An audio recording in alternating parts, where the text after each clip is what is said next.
Ora, cá estamos com mais uma semana. Hello, hello. Hello. Opa, eu acho que hoje não vale a pena termos aquela conversa da treta antes da intro, porque acho que o programa vai ser todo conversa da treta, né? Vai. Portanto, voltamos já depois da intro.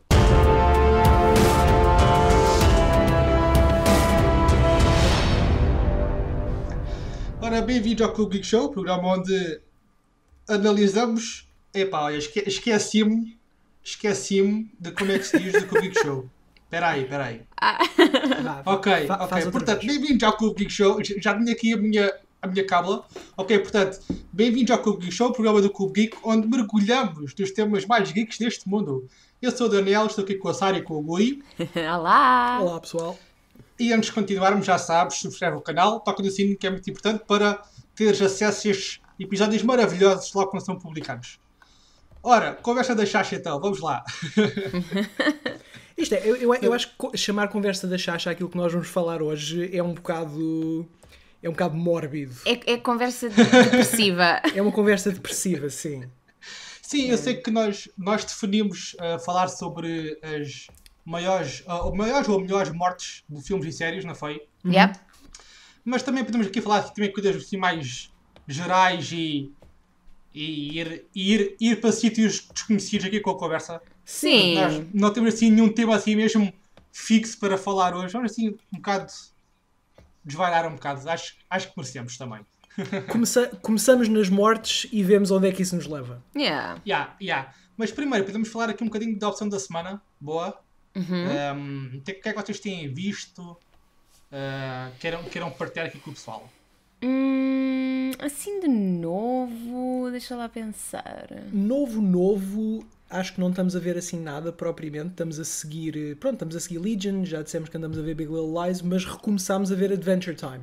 Yeah. Ok, boa. Porque Adventure Time deve estar quase a acabar. Acho que os últimos episódios ainda não foram anunciados quando é que vão sair, mas já só faltam mesmo os últimos episódios e depois destes episódios a série vai acabar para sempre.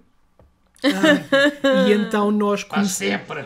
recomeçámos a ver a série do início para termos as coisas todas frescas na cabeça para quando vier o final grande estarmos prontos. Yeah. Boa. Vocês estão a ver esta temporada de Westworld? Sim, estamos. Já viram o último episódio? Tipo, Ainda saiu não. este domingo? Não, Ainda não. Vamos Ok. ver hoje. Ok, portanto, eu vou falar a todos. Não vou. Não! Que eu sou vosso amigo. Mas pronto, vocês, assim, não vamos aqui falar de spoilers porque, pronto, é uma série que vive à base do que é divulgado, não é? Portanto não vamos aqui spoiler o que está a dar nesta temporada. Mas, como vocês viram no episódio 6, no final há uma grande revelação, não é? É uma personagem, nem interessa quem. Certo? Não vos estou a spoiler nada, não é? Vocês já Não. devem ver esse Não, episódio. não. Pronto, ok, portanto, como vocês já esperam, neste último, que é o 7, é divulgado muita coisa, não é? Não vou dizer o quê. Ok. Eu não vou falar sobre o que é divulgado, mas vou falar um bocado da forma como certos aspectos dessa divulgação foram mostrados ao público, Certo. que eu não gostei muito. Não Ok. sei se vocês acompanharam a série Hannibal. Não, por acaso não. Não? Pronto. Então, é assim, a série Hannibal também era muito assim, muito nesta vibe do Westworld, muito... eles não entregavam nada, tu meio que tinhas que descobrir o significado das coisas que estavam a ser mostradas. E isso é que era a cena apelativa da série. Depois, na segunda temporada, eles meio que estupidificaram as coisas. Continuaram com o mesmo tom, mas explicaram mais o que estava a acontecer, não deixavam tanto e já descoberta. E este último episódio do Westworld foi um bocado assim. Eu fiquei um bocado desiludido com isso. Ok. Eles meio que fizeram questão de mostrar, ok, é isto. E depois, da cena seguinte, disse, ok, se vocês não perceberam, é isto. Estão a ver? Ok. Ok, tipo, eu gostei do que foi divulgado, não é isto que está em causa, é a forma como foi explicado, ou melhor, a forma como foi mostrado o que estava a acontecer. Acho que estupidificar um bocado a coisa, eu espero que tenha sido só este episódio e que não mantenham este ritmo, porque senão, a coisa cai um bocado. Ok. Yeah, mas é um problema de eles sobre-explicarem a coisa e tratarem o espectador Não. como se fosse estúpido? Ou... Não, é assim, o Westworld faz bem é que eles explicam, né, durante as falas e pronto, fica aí. Eles não andam ali a massacrar a explicação. Sim. Mas aconteceu algo específico nesse episódio e eles, para demonstrarem o que aconteceu, foi demasiado óbvio. Ah, Eles não deram algumas pistas ou não deram a entender. Ou melhor, é assim, eles meio que deram a entender, mas depois mostraram, ok, se vocês não perceberam, é isto. Estão a ver? ok, sim. E eu não gostei disso. Certo. Vocês quando virem o episódio, vocês vão logo perceber o que eu estou a falar. E depois para a semana podemos falar sobre isso. Ok.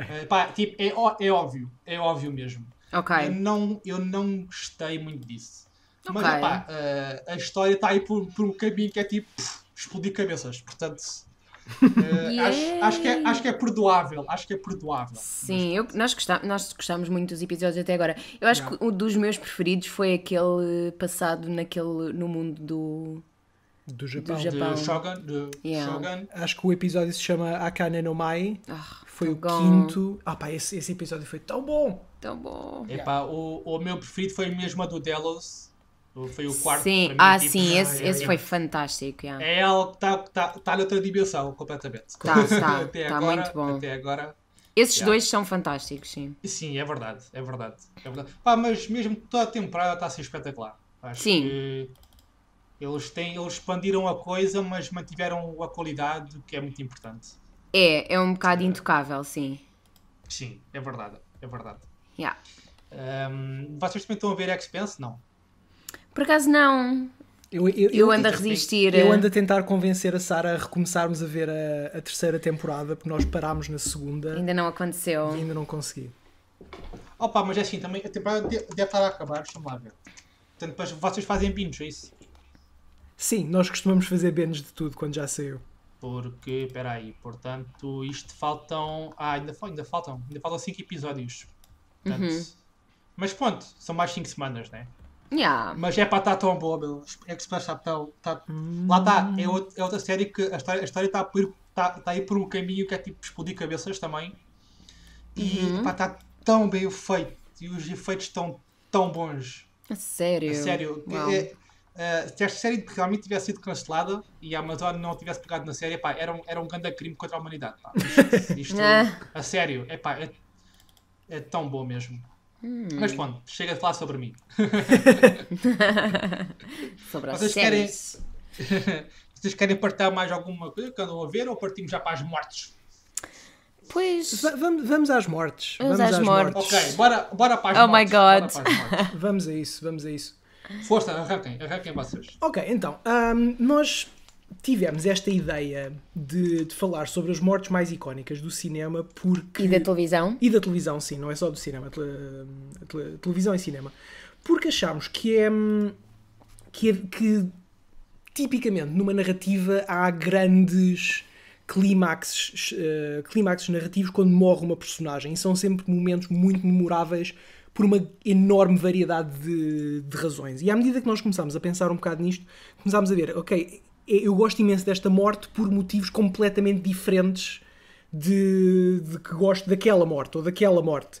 E começámos a ver que havia montes de momentos destes que nos eram muito, muito memoráveis e que nos marcaram quando vimos os filmes pela primeira vez. Mas olha, Gui, tipo, nós vamos falar sobre mortes tipo estilosas ou mortes com significado? Icónicas. Acho Icónicas pode ser estilosa, então. Pode ser estiloso. Pode ser tipo Ok, a pronto. tua interpretação de icónico. Lá está. Ok, pronto. Okay. Por exemplo, só para começar aqui a conversa, eu vou falar de uma das mortes mais famosas do cinema, que foi a morte da personagem de Marion Crane no filme Psycho, realizado pelo Alfred Hitchcock. Esta é a personagem da Marion Crane, interpretada pela Janet Leigh, é uma mulher que rouba dinheiro ao banco onde trabalha. Toda a história do filme, durante os primeiros minutos do filme, dá a entender que nós vamos seguir a história desta personagem que roubou o seu banco. O primeiro quarto do filme. O primeiro quarto do filme, exatamente. Yeah. Vamos seguir lá ela está a fugir, ela está fugida, a polícia ainda não está atrás dela, há imensa tensão a crescer por aí, e é preciso notarmos que a Janet Leigh na altura era uma das maiores atrizes da altura. Era o equivalente atualmente, sei lá, à Jennifer Lawrence. À Jennifer Lawrence, exatamente. Talvez.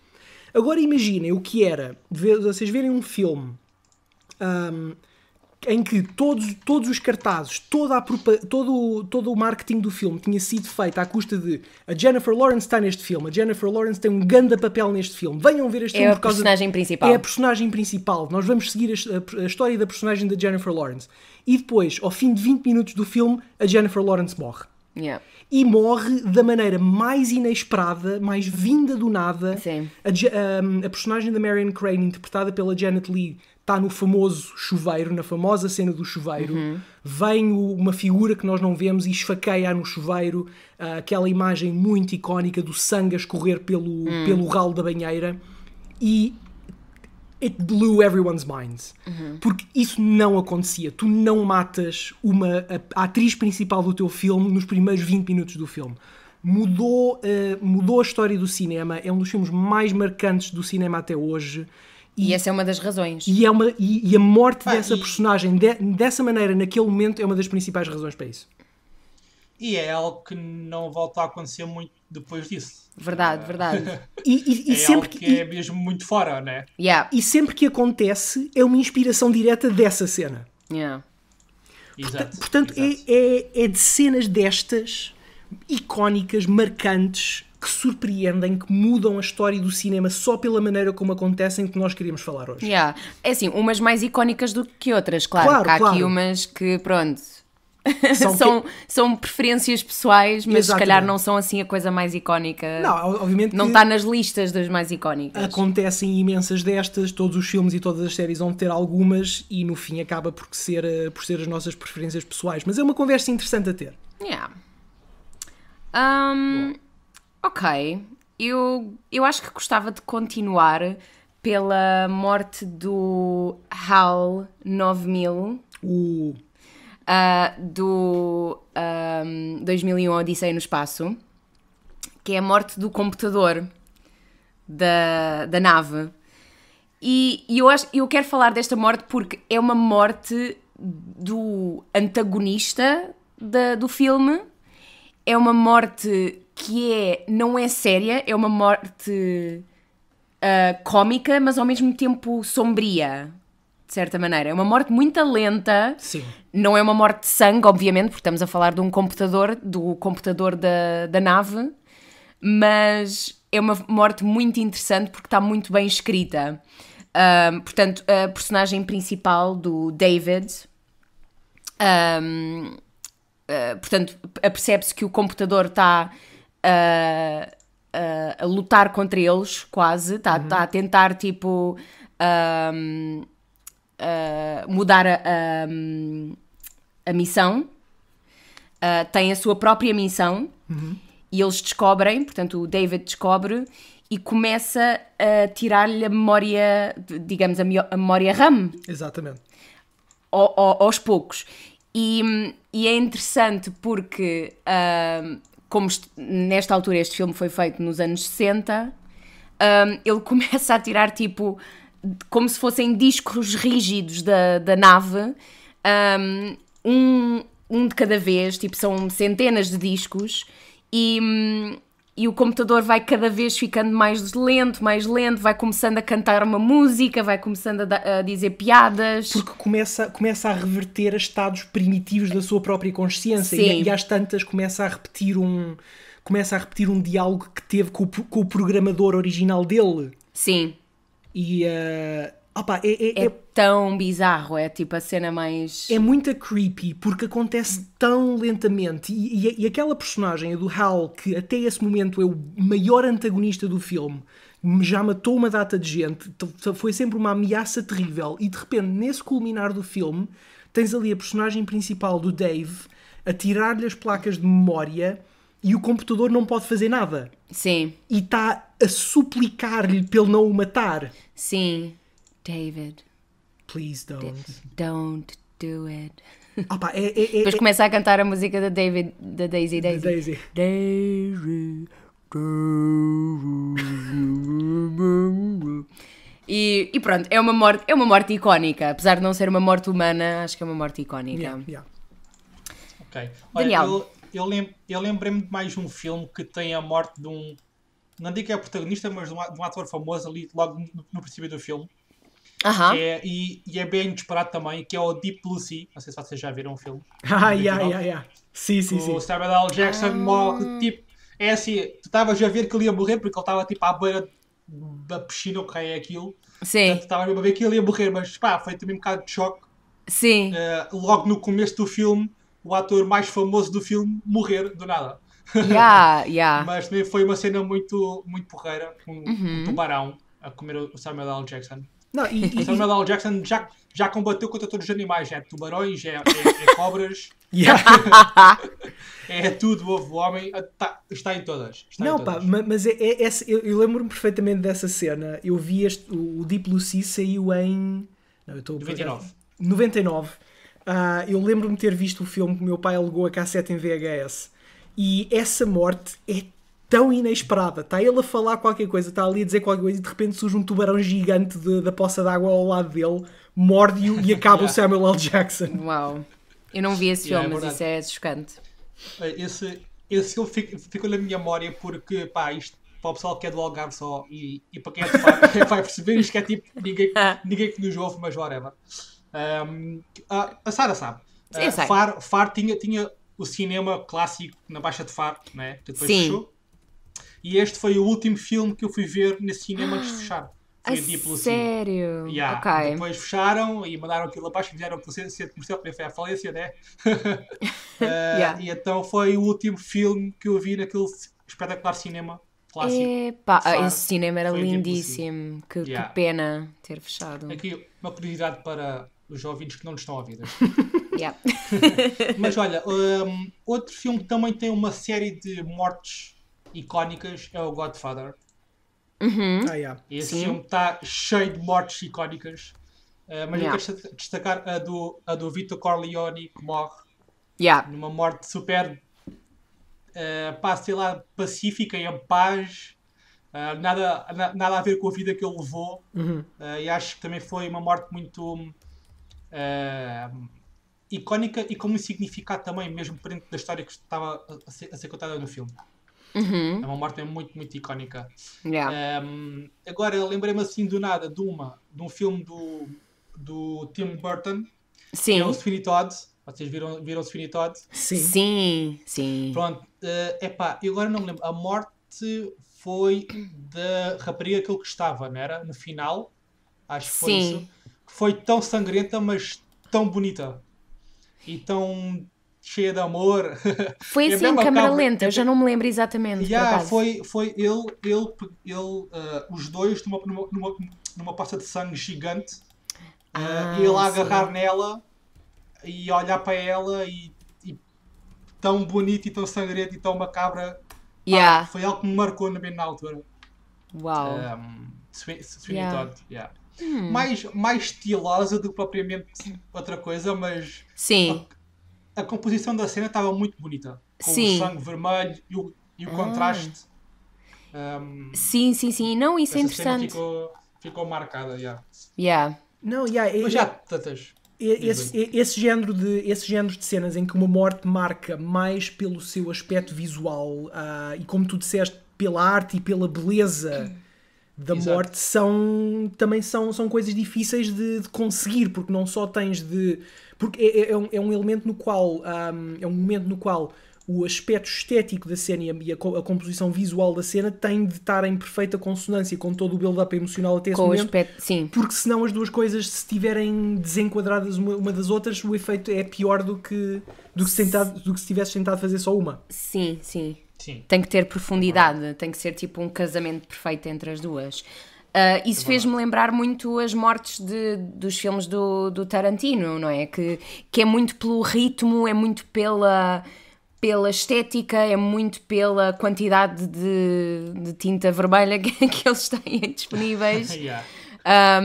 Mas que são mortes que, pronto, no geral, assim, em termos gerais, nos filmes dele, são muito de autor, são mortes de autor. Sim, são muito sangrentas, são muito sangrentas. Yeah. Mas, curiosamente, um dos filmes mais sangrentos dele, que é os dois filmes mais sangrentos dele, que é os dois Kill Bills, são, acho que podemos concordar, são os filmes mais sangrentos do Tarantino. A morte do Bill não é nada sangrenta. Yeah. Pois Eu gostei muito desse contraste também. Sim. E tem qualquer coisa de morte do Vito Corleone, como tu estavas a dizer antes. É, exatamente. Muito tranquilo, muito em paz, muito de... Ok, chegou a minha hora e pronto. Exatamente. Yeah. Aquela personagem chegou ao seu fim, chegou ao fim da sua jornada e, portanto, agora a única coisa que lhe resta é morrer. Isso é interessante porque o Tarantino... nos Kill Bills faz, portanto, aquelas mortes todas sangrentas que o espectador fica quase sem sensibilidade para esse tipo de coisas, portanto já é tipo a coisa que acontece a cada 5 segundos, não é? Exato. Sangue por todo lado, e nesse momento parece que reverte as nossas sensibilidade completamente. Tipo, isso é que é a parte chocante, não é o sangue. Exatamente. Sim, ele durante os dois filmes ele banaliza a morte. Exato. E depois, no final, ele diz, ok, espera lá, a morte tem significado. E toma lá, estás a ver? Isso é genial e eu acho que é tipo a primeira vez que penso nisso, tipo assim, em profundidade, mas é muito interessante. É uma escolha muito gira. Ainda antes de sairmos do Tarantino, eu tinha aqui outra morte que eu gosto imenso dentro do Tarantino, que é de uma personagem que a maior parte das pessoas nem sabe o nome. No início do Pulp Fiction, quando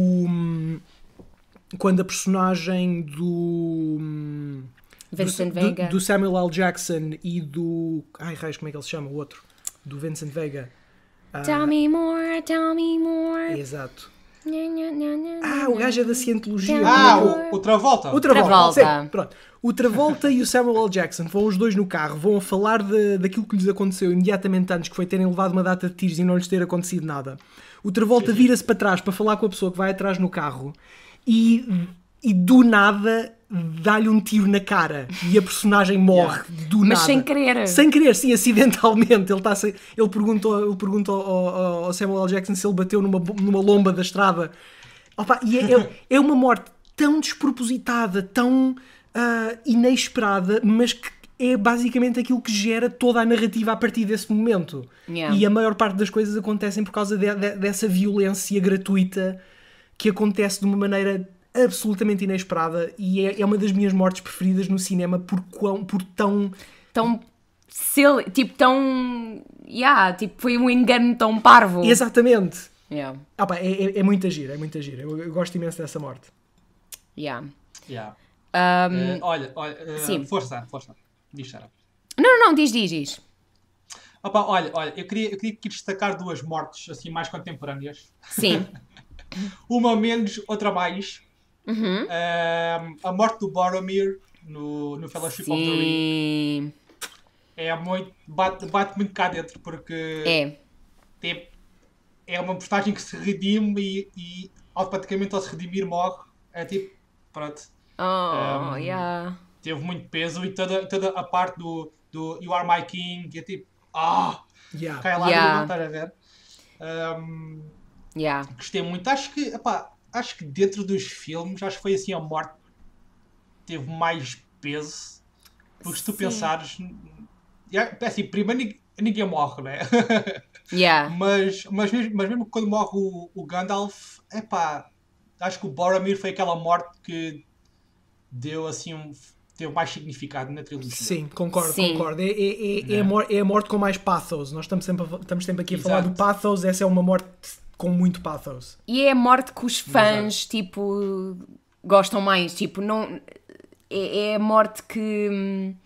É das mortes mais... Porque a personagem do Boromir não é assim uma personagem principal do Lord of the Rings, mas Não é um fan favorite, for sure. Tipo, ele teve ali uma narrativa com princípio, meio e fim muito, muito interessante.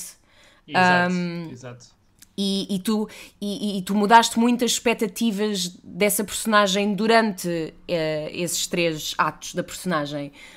Portanto, tipo, tu ali no meio não sabias, tipo... Bem, esta pessoa é, tipo... Not to be trusted. Exato. Não é de confiança. Mas depois redime-se e é, tipo, logo a seguir morre e é potente, sem dúvida. É potente, é. Pá, eu ia dar um outro exemplo, mas já lá Sim. vou. Mas já que estamos a falar de Sean Bean, acho que o Sean Bean tem 30 mil sim. mortes para falar. Yeah. Mas podemos falar aqui de uma morte mais recente também, que é do Guerra dos Tronos, acho. Yeah. Não pode não ser falada, não é? Isto é assim, eu quando vi fiquei chocado, mas Sim. pronto, eu não consigo ver-me a mim próprio a reagir às cenas, é um bocado difícil, mas a experiência da minha namorada, que ela começou a ver a série para aí 5 anos ou 4 anos depois de estrear. Yeah. Portanto, eu não faço ideia como é que ela não sabia que ele morria, não faço ideia como, mas ela conseguiu não saber que ele morria. Nós vimos juntos, eu vi as temporadas todas para trás com ela, outra Sim. vez, e eu prestei especial atenção à reação dela naquela Sim. cena, e foi uma reação tão de choque e surpresa e tristeza Yeah. e de revolta que é tão bonito de se ver. Sei. Uma morte dessas transmitir uma reação tão profunda a quem Yeah. vê, que é mesmo de choque. Yeah. porque Completamente. porque é o que ela dizia, então, mas ele é o principal da história, como é que ele morre? É impossível. E ela Yeah. pensava que ele estava vivo ainda. Não sei como. Mas Yeah. lá está, tu matares a personagem principal de uma maneira totalmente inesperada. Yeah. Foi também assim uma morte muito icónica. Fantástica, é sim, é uma das mortes de televisão mais importantes e mais dramáticas e com mais peso. Lá está, se calhar também um bocadinho inspirado no Psycho. Sim, e se nós pensarmos também como o Psycho também foi, é a morte também arranca a história, se nós pensarmos bem. Porque Exato. Até à morte dele foi meio que eles contarem a premissa, ok, estes são aqueles, acontece isto, mas tipo, está ali tudo ali ainda um bocado a ser apresentado, não é? A partir da morte dele é que a história realmente arranca. E também é importante por isso. Sim. Agora, voltando à minha outra morte icónica contemporânea que eu queria falar, é a morte do Han Solo. No Despertar da Força. Também foi muito a personagem não contrariar o que iria acontecer. Ele meio que sabia que ia acontecer. Mas meio que, eu não sei, meio que o arrependimento ou a tristeza, ou sei lá, o que é que fez ele não reagir. Ele ficou ali parado e disse, ok, filho, mata-me. Foi muito profundo também essa morte. Foi. Vocês viram, relativamente a essa morte, relativamente à morte do Han Solo no Force Awakens, vocês viram aquela teoria que andou a circular na internet de que teria sido o Han Solo a matar-se a si mesmo com o sabre de luz do Kylo Ren nesse momento? Não. Eu acho que ouvi falar assim? disso, mas acho que não... Houve uma teoria que surgiu uns meses depois do filme, acerca de que quando o Kylo Ren diz qualquer coisa do género I know what I have to do, but I don't have the strength to do it, will you help me? Que o Han Solo, quando diz yes, I'll do anything, que ele na realidade pega na mão do Kylo Ren ou pega no sabre de luz e mata-se a si mesmo, que aquilo achas que não? Não. Sim, mas qual é que era o objetivo de se matar ele próprio? Sim, tipo... Seria... Não há nenhum objetivo? O objetivo seria ajudar o filho no sentido de... No caminho para a luz. Não necessariamente no caminho para a luz, mas para o proteger do Reis, como é que ele se chama? O Imperador. Não é o Imperador. O Snoke. Então, mas olha lá. Então, mas ele sabe porque ele teve um filho com uma filha de um Jedi, não é? Ele sabe que o caminho para o lado negro é tu matares alguém, não é? Portanto, não faz sentido ele dizer ao filho para o matar, porque o ato de matar é o que te garante o abrir das portas do lado negro, não é? Sim. Portanto, sim. não faz sentido nenhum. Eu também acho que não. Eu também não acho que é o que faz mais sentido, mas pronto, queria a vossa opinião. Porque eu tenho a expressão do Harrison Ford, tipo, na minha cabeça neste momento, sem olhar para nada, e aquela expressão não é de alguém que se está a matar a si mesmo. É de surpresa. É uma expressão Exato, tipo, surpresa, oh my god, sim. não acredito que estás a fazer isto. Mas focando-me ainda no Han Solo durante mais um bocadinho, o Han Solo está associado a uma das mortes mais famosas, ou pelo menos mais controversas do cinema, que é no primeiro filme do Star Wars, no New Hope, a primeira vez que vemos o Han Solo, ele está lá num bar em Tatooine com um bounty hunter à frente dele, que é o Greedo. O Greedo está lá, diz: o Jabba the Hutt mandou-me para te apanhar e eu agora vou-te levar para o Jabba the Hutt. Ha, ha, ha, ha, ha. Yeah. E nesse momento o Han Solo, já não me lembro o que é que ele diz qualquer coisa, e mata o Greedo. E esta é a velha discussão do Han shot first. Ou seja, o Han Solo mata o Greedo, mata o Bounty Hunter, antes do Bounty Hunter fazer nada, sem sequer tirar a arma. Ou seja, o Han Solo matou um homem desarmado que não estava à espera. Pois, o Han Solo é a little bit of a son of a bitch. Exatamente. O problema foi que, depois, quando o George Lucas voltou aos filmes e fez o remaster, mudou essa cena de maneira a o Han Solo disparar depois. Mudando completamente esse momento definidor da personagem. Portanto, essa morte do Greedo passou por esta transformação. E é interessante a maneira como o Han Solo disparar primeiro ou o Han Solo disparar depois diz imenso acerca da personagem dele. Exato. Ok. E é por isso que eu não gosto de remasterizações. Exato. Yeah. É o mesmo que o Spielberg fez em E.T., tirou as armas dos polícias e depois walkie-talkies. Precisamente. Yeah. Que, pá, ok, não transforma a cena como essa cena do Han Solo transforma a personagem, não é? Mas já pá, é estúpido. Tipo, se tu fizeste aquilo assim, tipo, ser homem suficiente para honrar aquilo que tu fizeste. Tipo, não lutes, só porque sim. Fizeste Era essa estúpido. decisão, just Exato. stick to it. É assim, Do uma better coisa next time, maybe. I don't know. Claro. Uma Yeah. coisa todo o trabalho que eles fizeram com o Star Wars e as conversações do tipo efeitos especiais, limpar a imagem, isso ok. Yeah. Agora, mudar a cena só porque tu afinal não queres fazer aquilo assim, epá, tipo, Yeah, não, é um bocadinho, é, tipo, yeah. pronto. Ok. Mas Sim. em relação ao Han Solo, o filme Solo meio que deu a resposta definitiva a toda essa polémica do Solo shoot first. Que quando o Solo mata o Beckett disse: ok, eu ensinei-te bem, tens sempre que disparar primeiro. Yeah. Ou foi algo assim que ele disse, tipo, não foi exatamente isto, mas foi mais ou menos isso. Portanto, isso meio que comprova que o Han Solo dispara primeiro. Ok. Eu agora aqui quero mudar assim um bocadinho de tom. Muda. Agora muda. são mais, tipo, mortes de filmes ou séries da nossa infância, de animação, que nos marcaram. E eu vou começar logo pela morte do Mufasa, Ok. do Rei Leão. Que até hoje em dia, tipo, só de pensar nisso, tipo, oh my god, não é fácil. Acho que para um filme de animação da Disney, aquela morte Foi muito forte. icónica, man. É tipo, essa morte foi... E ao longo do filme todo nós vemos tipo os flashbacks, portanto, todos os ângulos onde o Mufasa morreu. E aquilo está muito, muito, muito dramático e é impressionante o impacto que aquilo tem nas nossas vidas. Tipo, se tu fores ver agora o Rei Leão, o primeiro, aquela cena tem um impacto dramático quase maior do que qualquer outra morte no cinema. E isso é impressionante num filme de animação.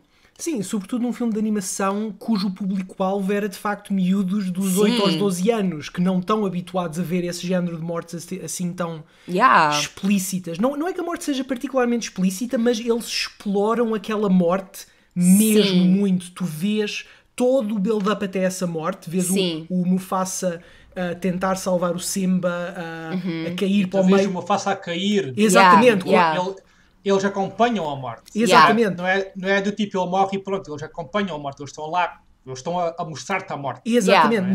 Não há nada que suavize essa morte. Sim, e lá está, tem um impacto dramático enorme. Não há dúvida nenhuma na mente de nenhuma criança que tenha visto aquele filme que, oh my god, o pai do Simba morreu. Exato. Tipo, não há dúvida nenhuma, tá claro. Enquanto outros filmes da Disney tentam suavizar muita coisa, ou então as personagens voltam como fantasmas, ou whatever, há sempre tipo uma maneira de contornar o problema. Sim, pronto, neste filme ele também volta, pronto, fala nas estrelas e não sei o quê. But é uma morte com imenso peso. Sim, é uma morte que tu sentes como sendo definitiva, porque, contrariamente à maior parte das mortes da Disney, isto é um trope de tantas vezes que aconteceu, chama-se mesmo uma Disney Death, que é quando o teu vilão cai para as nuvens, cai de um penhasco e desaparece no meio das nuvens e tu nunca mostras o corpo, nunca mostras o que é que acontece, ele just fades away. Neste caso, nesta situação, se eu não me engano, isso também acontece mais ou menos, tu vê-lo a desaparecer para a poeira, mas depois tens o Simba que desce e vai lá e ele empurra o corpo do pai e tenta acordá-lo. É forte. Ei, meu, é de quebrar o coração. Agora olhando para trás, é muito forte no filme de crianças isso. Não é? É muito forte, tipo, tu teres o puto a empurrar o corpo do pai que está morto. É muito forte. E a falar com ele. Tentar dizer para ele acordar e para se mexer e para... é muito pesado. Sad. O que é que tu fizeste, Sara? Eu sei, tipo, já estou tipo... uma morte também, igualmente, que a mim pessoalmente também me fez muito peso, que é uma morte muito parecida em animação. Não sei se vocês viram aquele filme que o filme em inglês chama-se Land Before Time, e é o filme dos dinossauros. Sim. Também tem uma morte assim. Exato, da mãe dele. Sim, é verdade. Essa morte também é muito... Também está construída mais ou menos da mesma maneira como a morte do Rei Leão. Sim. Mas também é uma morte muito, muito forte. E se tu pensares... Agora que eu estou a pensar nos dois filmes, a história meio que é semelhante. Sim. De certa maneira, sim. Porque tu tens o progenitor que morre e depois tens o órfão que vagueia sozinho pelo mundo, né? E meio que são histórias semelhantes, né? Pensando nisso... É verdade. São parecidas e estão construídas mais ou menos da mesma maneira. Mas duas icónicas à sua maneira. Sim, é verdade. Outra que eu queria falar aqui, também de animação, que é uma morte que não é de uma personagem principal, mas que eu acho que posso dizer que nos partiu a todos o coração, que é a morte da personagem Ellie, que é a mulher do velhote no filme Up. Nas nuvens, não? Sim, eu acho que é mais uma cena bem construída do que propriamente algo que tenha algum peso, porque eles contaram de uma forma muito fofinha, estás a perceber o que eu estou a dizer? Não foi de uma forma chocante. Não. Mas sim, foi uma cena muito bem feita. Uma cena muito bem construída e no fundo é a morte que catalisa todas as ações do personagem principal. Sim. É verdade. Mas a maneira como essa série a maneira como essa cena inicial do filme está construída, mostrando o evoluir da relação do casal, como eles se relacionaram com o outro ao longo dos anos. Só em tipo segundos. Exatamente. É absolutamente impressionante. Em meia dúzia de minutos, eles estabelecem-te uma relação... criam-te empatia por aquelas duas personagens e fazem-te sofrer a morte daquela mulher, daquela esposa, de uma maneira brutalmente realista, porque ela e tu nem conhecias aquela personagem, está ali do nada e tipo de repente, oh meu Deus, tipo isto é a coisa mais triste que eu já vi. E nem é uma morte violenta, não é Nada, uma morte. nada. É só o declínio inevitável que nos espera a todos. Yeah. E pronto, e agora estou deprimido. Não! Tinha que acontecer neste episódio. Exatamente. Tinha que acontecer. Ficámos assim um bocadinho deprimidos.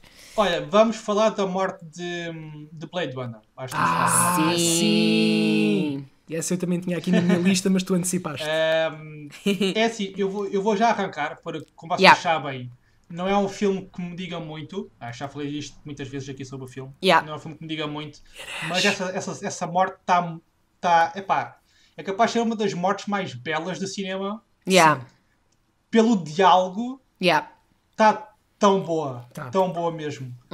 É um diálogo tão bem escrito. Concordo. E epá, Gui, assim, Gui, eu sei que tens muito a dizer, portanto diz, mas pá, é um diálogo muito, muito bonito. É. Essa cena marcou-me de uma maneira quando eu a vi pela primeira vez. Eu sei esse diálogo todo de cor do princípio ao fim há anos. Mas a personagem do Roy Batty, que é o replicant que morre no fim do filme, é uma personagem fantástica porque ele é, de certa maneira, uma criança que no momento em que se apercebe de que quer estar vivo e que gosta da vida, percebe que vai morrer. E esse momento, e isso cria-lhe uma raiva terrível e uma frustração e uma zanga enorme contra todas as outras pessoas que vão continuar a viver. Esse momento final em que ele está em confronto com o Deckard e eles estão-se a perseguir um ao outro num jogo de gato e rato altamente assimétrico, porque o Roy Batty ia ganhar aquela luta 99 vezes em cada 100. E ele está a brincar com o Deckard como se ele fosse nada. E, no entanto, nesse último momento, quando eles chegam ao topo do edifício, num crescendo de tensão fantástico, e o Roy Deckard salta o edifício para tentar apanhar o Roy Batty, cai, fica apanhado pelos braços, e o Roy Batty vai lá e salva-o. Yeah. Esse momento em que ele o salva, em que ele aceita a sua mortalidade, aceita que a vida dele vai morrer e percebe que a coisa mais preciosa que pode haver é a vida, é aquele diálogo dos I've seen things you people wouldn't believe. Yeah. I've watched I've seen sea-beams glitter in the dark near the Tannhauser Gate. All these moments will be lost in time like tears in the rain. É uma... É uma apreciação dos momentos únicos da vida e da efemeridade desses momentos e como essas memórias são transientes e se vão perder com a morte.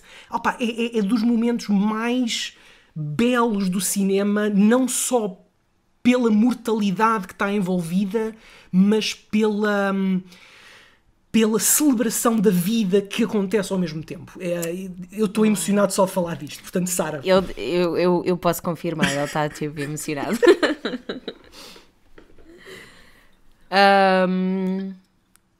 Daniel, estás aí? Eu estou aqui. Sorry. Eu estou aqui a recuperar num cantinho, já volto. Está a recuperar. Ok. Eu se calhar vou cortar aqui um bocadinho, só para fazer um apartezinho rápido, cómico.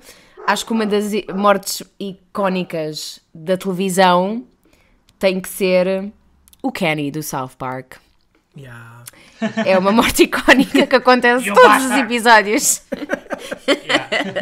You bastards! You killed Kenny! O Kenny, podemos dizer que o Kenny morreu de todas as maneiras possíveis e imagináveis, porque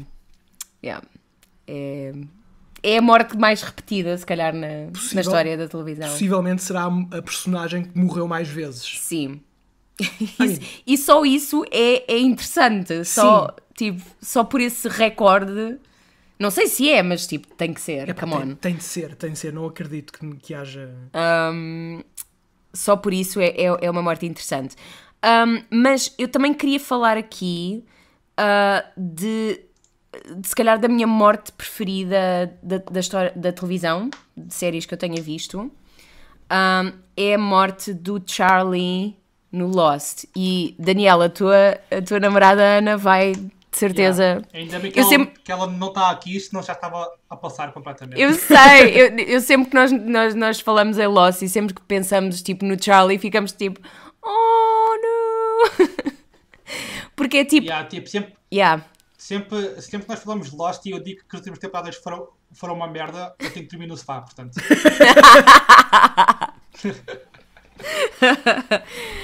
Mas sim, a morte do Charlie foi uma morte. Oh my god. Eu não estava à espera. Para as pessoas que só viram, que não viram a série, ou que só viram uma série uma vez há imenso tempo, relembra-nos o que é que acontece. Opa, o que é demasiado para explicar neste momento, mas o Charlie era uma das personagens mais queridas pelos fãs de Lost, e ele morreu a salvar toda a gente, basicamente. Tipo, não a salvar toda a gente, mas a avisar toda a gente que... Yeah. Pá, é difícil explicar, mas pronto, que o barco onde ele estava, onde eles estavam a explorar, estavam à procura de respostas, não é o barco que eles estavam a pensar que era. Portanto, ele morre só... Ele percebe ali num momento que vai morrer e no mesmo segundo decide: ok, eu vou morrer agora, portanto vou ajudar todas as outras pessoas que eu conheci nesta aventura. E então ele escreve na mão, com caneta, escreve que isto não é o barco, this not Penny's boat, portanto, Right, já me lembro. it's not the boat that you're looking for, you have to look further. Mas, opá, é uma, a sério, é tipo, só o ar de paz dele, almost, tipo, depois dele aceitar, ele sabe que ajudou toda a gente por aquela ação e depois, tipo, tem o ar mais sereno de sempre. And it's like the best death in TV, Yeah. eu acho. É verdade, é verdade. É uma grande morte. Quero aqui dizer uma morte também Sim. foi uma boa morte, uma morte estilosa também, que é a morte do Rorschach no Watchmen, Sim. em que o Dr. Manhattan mata-o. Epá, foi uma morte que teve peso porque ele preferiu morrer a ter os seus princípios. Acho que isto é algo que tem que ser honrado, não é? E depois a composição da cena, o sangue meio que se espalha e cria uma daquelas formas que ele tinha na máscara. Yeah. Epá, foi muito... Não Yeah. estava nada à espera, fiquei assim um bocado wow, porque eu na altura não tinha lido a BD quando vi o filme. Então fiquei assim um bocado wow. Portanto, também queria trazer essa morte aqui para o programa. E também o Uncle Ben. Acho que temos falado do Uncle Ben. O Uncle Ben. O Uncle Ben, coitado. Yeah. Está sempre a levar um tiro. Está sempre a levar um tiro. Oh, yeah. É uma morte muito triste. Nos filmes do Tobey Maguire. Yeah. E é um bocado... Tenho muita pena que nos filmes... Não nos filmes do MCU, do Tom Holland, porque nesse aí a morte foi... Não nos é mostrada, e bem. Sim, Ainda se bem, víssemos ainda bem. isso pela terceira vez era... Mas eu já não me lembro. Nos filmes do Andrew Garfield não nos é mostrada a morte do... mas... Mas eles dão, mas nos filmes do Andrew Garfield eles dão muito mais peso à personagem do pai e da morte do pai como um momento transformador para a personagem do que necessariamente a morte do Uncle Ben. Há uma cena da morte do Uncle Ben, mas não está propriamente bem feita, não é nada memorável. Não está, mas isso também define a personagem dele. Ele, a partir desse momento, meio que corta a relação que ele tinha com a... Não é... Eles não usam a... Porra, como é que ela se chama? A namorada dele, depois morre. A Stacy. Não é? Sim. Stacy, não? Sim, Gwen Stacy. Gwen Stacy, exatamente. Portanto, ele meio que corta a relação com ela e depois fica assim um bocado mais... Portanto, é uma morte também que define a personagem. Porque o pai é aquele mistério que ele tenta resolver, não é algo que define a personagem dele, estás a perceber? Sim. Agora, a morte... Define o caminho, não a personagem. Exato. Agora, assim, não teve o peso porquê? Porque foi uma morte que nós já vimos no cinema, não é? Foi uma Yeah. morte tipo, já sabes o que é que vai acontecer. Yeah. É por Yeah. isso que o filme da Marvel faz bem em não mostrar nada disso. Pá, Sim, passou, sim, fogo. de chatar. Yeah. Mas sim. Sem dúvida. É um bocado como a morte dos pais do Batman, que já toda a gente Yeah, sabe como é que estão sempre a aconteceu. Ah, mas isso é uma morte tipo, whatever, I don't care. Like, tipo, não tens empatia nenhuma por aquelas personagens. É porque tu já viste essa cena 20 vezes diferente, de 20 maneiras diferentes. Pois. Porque tem um momento, é um momento transformador da personagem não menos importante do que o Uncle mas Ben. mas não são personagens que tu segues propriamente. Mas o Uncle Ben tu segues, man. Depende de segues se te mostrarem segues. o... Opa, no primeiro filme do Tobey Maguire, eu senti aquilo tipo com impacto. No primeiro Batman do Christopher Nolan, no Batman Begins, também segues a personagem do pai durante mais algum tempo. Opa, Yeah, sim, mas não eu como o Uncle Ben, por acho eu. acaso ia falar sobre isso porque eu ontem vi o Batman Begins outra vez. Ok. Não foi por escolha, foi porque estava a dar na televisão e eu fiquei a ver. Yeah. Mas ainda bem que eu vi porque descobri muita coisa no filme que tinha esquecido. E principalmente a relação que o Bruce Wayne tem com o pai, mesmo depois da morte. E toda a parte do legado, do nome Wayne, e toda a parte de honrar o nome do pai, e tudo isso está muito dentro da personagem. E eu não tinha... ou não tinha percebido isso, ou não tinha lembrado, ou já tinha esquecido disso. Mas o filme gira muito à volta do legado do Wayne e do pai e do Bruce ter que respeitar o que o pai construiu. E gira muito à volta disso. E o pai, como o Gui disse, aparece muitas vezes em muitos flashbacks. Yeah. Verdade. E eu já tinha esquecido. E é um Batman que, pronto, nos outros filmes ele meio que esquece o pai, não é? Obviamente, mas naquele filme toda a construção da personagem gira à volta do pai. E eu tinha-me esquecido disso e ainda bem que vi o filme, porque acho que deu ali um peso aos pais do Bruce que o Tim Burton não deu e o Zack Snyder também não deu. Eu gostei. Yeah. Yeah. Eu queria dar aqui um apontamento rápido à morte do Sirius Black no Harry Potter. No Prison... yeah. Não, no Order of Phoenix. Yep. No Order of Phoenix, yeah. Porque pronto, é uma morte que nós já todos sabíamos, não é? Tipo, nós somos millennial, sabíamos que lemos todos os livros antes dos filmes, obviamente. Mas acho que para a adaptação para filme acho que está muito bem feita, porque o ritmo dessa cena tira-te completamente do que está a acontecer. De repente aquilo acontece do nada, almost. Tu estás à espera que aquilo aconteça a qualquer segundo. E depois acontece e acaba tudo. E o Harry, pronto, em câmara lenta é levado para outra área do Ministério de Magia. Do Ministério, já. E há aquela cena toda do Dumbledore a lutar com o Voldemort e o Harry, tipo, a passar pelaquela, tipo, está incrédulo por causa daquela situação e aquela cena toda de luta é quase charged por esse momento do Sirius Black.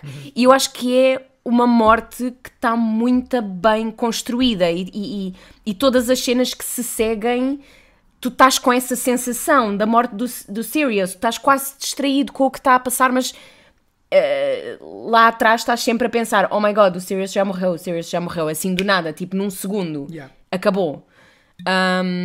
E foi uma morte que eu gostei, acho que estava bem explorada. E essa sensação que tu estás a descrever é precisamente aquilo que o Harry estaria a sentir nesse momento. Portanto, o filme... tipo, ele nem está a prestar atenção à luta, que é fantástico. E a luta é uma luta super grandiosa. É se calhar das lutas mais interessantes na franchise do Harry Potter. Mas acho que a cena está muito bem construída. Tipo, aquela cena vir a seguir à morte do Sirius, apesar de claro, estar assim no livro, o ritmo da cena está muito, muito, muito bem construído. Tá, é uma cena muito boa. É verdade, mas olha, eu, na minha opinião, acho que há outras duas mortes mais icónicas em Harry Potter. Sim. Uma é a do Dumbledore. Sim, também estava a pensar nisso. Do Police Snape, porque nós acabamos o livro, e tu falas mais dos livros porque os livros vieram antes dos filmes, né? Sim. Tu acabas o livro de tipo, Police Snape, tu what the fuck, Snape, o que é que tu fizeste? Yeah. E depois tipo, passas tipo os anos, que não sei, 2 ou 3 anos entre os livros, não me lembro já bem. E sim. Tu passas anos em fóruns da net, que na altura ainda havia fóruns, Yeah. a teorizar se o Snape matou o Dumbledore ou se o Police Snape era para o Snape cumprir a promessa que tinha feito ao Dumbledore e tipo, foi algo mesmo que explodiu a cabeça dos fãs na altura e a minha Verdade. também. E pronto. E a outra que eu considero ainda mais icónica e mais que divide mais a série do Harry Potter, que é a morte do Cedric Diggory. Sim, grande morte. No Cálice de Fogo, que é a primeira morte que tu tens na franquia e é a morte que muda completamente o tom da franquia. Sim. Portanto, até essa morte tens uma franquia mais juvenil, podemos dizer assim, mais infantil. Depois dessa morte, tu tens que é completamente negro. É uma morte e no filme eu gostei muito de como eles transcreveram essa morte, porque ele morre e fica tudo em silêncio. Deixa de haver som. E mesmo depois, quando ele volta para Hogwarts, depois da luta com o Voldemort, ele volta para Hogwarts com o corpo do Cedric. Não há som nenhum, só ouves o pai do Cedric. Sim, tão potente. Tem muito peso. Tem. Claro que não tem o peso do Dumbledore ou do tio dele, que eu esqueci-me do nome. Sirius Black. Do Sirius Black. Mas é a morte que divide ali a franquia ao meio. Sim, concordo. Existia a franquia antes da morte do Cedric e há a franquia depois da morte do Cedric. Concordo plenamente, sim. É uma morte muito importante na... E o filme caracteriza a personagem do Cedric muito bem. Tipo, não é too much in your face para tu pensares, tipo, oh my god, estão tipo a atirar esta personagem aqui para cima da cara só para depois a matarem. Não, tipo, eles até fazem a desenvolvimento ele tem bem. Ele tem um propósito. Tem, sem dúvida. Não está lá para morrer. Yeah. E sim, está muito bem feita. E todas as cenas que se seguem a seguir a isso também estão... Exato. Dá uma tearzinha no lado do olho, sem dúvida. Olha, pessoal, e assim, a falar de mortes, chegámos já a 1 hora de programa. Quem diria? E podemos continuar aqui a falar de mortes, porque mortes, pelos vistos, já há em todo lado. Filmes e séries, portanto, podemos estar aqui a falar até nunca. Sim. Mas temos que ir andando, que nós temos outra vida, para além disto. Yep. Esta semana, já sabem, ainda há o hype, como é de costume. Para a semana há mais Cup Geek Show e vamos estrear para a semana também um novo programa de críticas. Vamos arrancar com o Mundo Jurássico 2. Portanto, vai ser um programa em que teremos episódios de críticas sem spoilers. São episódios à volta de 10 minutos, não muito, está bem? Estamos a falar assim um bocado do filme. E se o filme puxar para isso, podemos ter um episódio com uma crítica com spoiler, está bem? Mas não vai ser norma, vai ser mais uma exceção. Portanto, vamos arrancar com esse programa, mas o Cup Geek Show continua, o hype continua e vamos ter também mais esse novo programa de críticas. Uhul! Bom, vemos no hype, e para o pessoal que vê aqui o Cup Geek Show e que não vê o hype, deviam ver o hype, mas vemos para a semana, e abraços e beijinhos a todos, e tchau, tchau. Beijinhos! Beijinhos, pessoal, fiquem bem.